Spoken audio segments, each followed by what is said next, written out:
ഇന്നൊരു IPL snack ഉണ്ടാക്കാം. അപ്പോൾ നമ്മളിവിടെ മാഗി പൊടിച്ച് വെച്ചിട്ടുണ്ട്. അപ്പോൾ നമുക്ക് ഇന്ന് ആമയെ ഇളക്കി റോസ്റ്റ് ചെയ്തെടുക്കാം. അതിന് മുമ്പ് നമ്മൾ ഏതെങ്കിലും ടൈപ്പ് ഓയിൽ ഒഴിക്കണം. നമുക്കിത് ഒരു ഫുൾ ഫ്ലെയിമിലിട്ട് ഫുള്ളിലിട്ട് വെക്കണം. ഇനി ഇതൊരു ബ്രൗണിഷ് കളർ ആവുന്ന വരെ നമുക്ക് വെയിറ്റ് ചെയ്യാം. IPL സ്നാക്സ് ഉണ്ടാക്കുകയാണെങ്കിൽ നമ്മൾ ഈ മാഗി അത് കുറച്ചും കൂടെ നല്ലപോലെ ക്രഷ് ചെയ്യാൻ നോക്കുക. കാരണം വലിയ പീസസ് ഉണ്ടെങ്കിൽ ചിലപ്പോൾ ചെറിയൊരു പാടുണ്ടായിരിക്കും. ഇനി നമുക്ക് സോസിലേക്ക് കിടക്കാം. നമുക്ക് സോസ് ഏതൊക്കെയാണെന്ന് വെച്ചാൽ ഗ്രീൻ ചില്ലി സോസ് വേണമെങ്കിൽ നമുക്ക് ഗ്രീൻ ചില്ലി അല്ലെങ്കിൽ മിൻറ്റ് ചില്ലി ആയാലും മതി. അപ്പോൾ നമ്മളിവിടെ ഗ്രീൻ ചില്ലി സോസ് എടുത്തിട്ടുണ്ട്. പിന്നെ കെച്ചപ്പ്, ടൊമാറ്റോ കെച്ചപ്പ് എടുത്തിട്ടുണ്ട്. പിന്നെ സോയ് സോസും എടുത്തിട്ടുണ്ട്. അപ്പോൾ ഇതാണ് നമ്മുടെ മെയിൻ ആയിട്ടുള്ള സോസ്. പിന്നെ നമുക്ക് ഇൻഗ്രീഡിയൻസ് എന്ന് പറഞ്ഞാൽ തക്കാളിയും പിന്നെ സവോളയും ഉണ്ട്. അതിങ്ങനെ കുനുകുനാന്നരിയണം. പിന്നെ നമുക്ക് നാരങ്ങയാണ് വേണ്ടത്. പിന്നെ ഏതെങ്കിലും ലേസ് നിങ്ങൾക്ക് ഇഷ്ടമുള്ള ലേസ് എടുക്കാം. ഇനി നമുക്ക് ഇത് ഉണ്ടാക്കാം. നമ്മളപ്പം ഫസ്റ്റ് ഒഴിക്കാൻ പോകുന്നത് ഗ്രീൻ ചില്ലിയാണ്. എരിവ് ഇഷ്ടമല്ലാത്തവർ കുറച്ചേ ഒഴിക്കാവുള്ളൂ. ഓക്കെ, അപ്പോൾ നമ്മൾ ചേച്ചിക്ക് എരിവ് ഇഷ്ടമല്ലാത്തതുകൊണ്ട് നമ്മളത് ഇത്ര എടുക്കുന്നുള്ളൂ. ഓക്കെ, ഇത്രയും കുറച്ചും കൂടെ വേണമായിരുന്നു, പക്ഷേ എന്നാലും നമുക്ക് ഇത്രയും മതി. ഇനി നമുക്ക് ഇനി നമുക്ക് ടൊമാറ്റോ സോസാണ് വേണ്ടത്.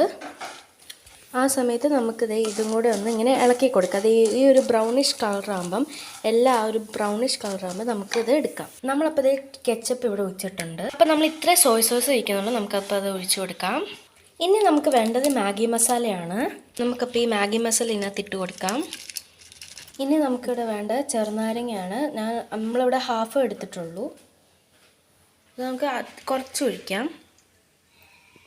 ഇനി നിങ്ങൾക്ക് ആവശ്യത്തിനുള്ള അത്ര ഉപ്പിട്ട് കൊടുക്കാം. നിങ്ങൾക്ക് ആവശ്യത്തിനുള്ള അത്ര. ഇനി നമുക്കിത് നല്ലപോലെ മിക്സ് ചെയ്ത് കൊടുക്കാം. മിക്സ് ചെയ്ത് തക്കാളി അത് പിന്നെ ഇടാം. നമുക്ക് നല്ലപോലെ ഇപ്പം മിക്സ് ചെയ്ത് കൊടുക്കാം. അപ്പോൾ നമ്മൾ നേരത്തെ സിമ്മിലിട്ടായിരുന്നു. അപ്പോൾ ഒന്നുകൂടി ഫുള്ളാക്കിയിട്ട് നമുക്ക് നല്ലപോലെ കരിയിക്കണ്ട, ഒരു ബ്രൗണിഷ് ഷെയ്ഡ്, അതെല്ലാം അങ്ങനെ ഒരു ബ്രൗണിഷ് ഷെയ്ഡ് ആവണം. എന്നിട്ട് നമുക്ക് ഇതെടുത്ത് മാറ്റാം. ഇനി നമ്മുടെ അടുത്ത സ്റ്റെപ്പ് എന്ന് പറഞ്ഞാൽ തക്കാളിയും സവോളയും കൂടെ ഇതിനകത്തേക്ക് ഇട്ട് കൊടുക്കണം. ഇനി നമുക്ക് നല്ലപോലെ മിക്സ് ചെയ്ത് കൊടുക്കാം. കുറച്ച് കൂടി പോയതെന്ന് ഡൗട്ട്, ചാറ് കുറവാണ്. അല്ല, കുഴപ്പമില്ല. അപ്പോൾ നമുക്കിനി ഇത് ഫ്ലെയിം ഓഫ് ചെയ്ത് ഇത് നമുക്കിനി എടുക്കാം. ഇനി നമുക്ക് ഈ മാഗി ഇത് ചെയ്തത് നമുക്ക് ഇതിനകത്തേക്ക് ഇട്ട് കൊടുക്കാം. നമുക്കിത് മിക്സ് ചെയ്ത് കൊടുക്കാം. അപ്പോൾ നമ്മളൊരു വലിയ പാത്രത്തിലേക്ക് ആക്കിയിട്ടുണ്ടെങ്കിൽ നല്ലപോലെ മിക്സ് ചെയ്ത് കൊടുക്കാം.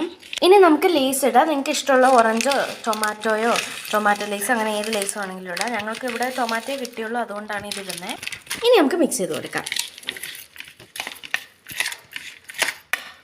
ഇനി ഇത് കഴിച്ച് കൊടുക്കിയിട്ട് റിവ്യൂ പറയാം.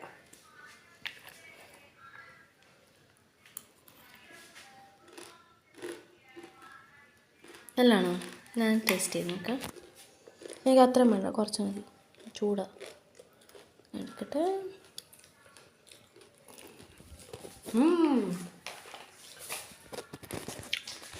ഇത് നമുക്ക് ഈ പാനിപ്പൂരിയുടെ മിക്സൊക്കെ ഇല്ലേ, ആ പാനിപ്പൂരിയുടെ മിക്സിൻ്റെ കൂടെ മറ്റേ ഒരു മിക്സറൊക്കെ കിട്ടത്തില്ലേ, അപ്പോൾ നമുക്ക് അത് അങ്ങനെ തിന്നാൻ നല്ല ടേസ്റ്റ് ഉണ്ട്. നിങ്ങൾ മസ്റ്റ് ട്രൈ ആട്ടോ. ബൈ.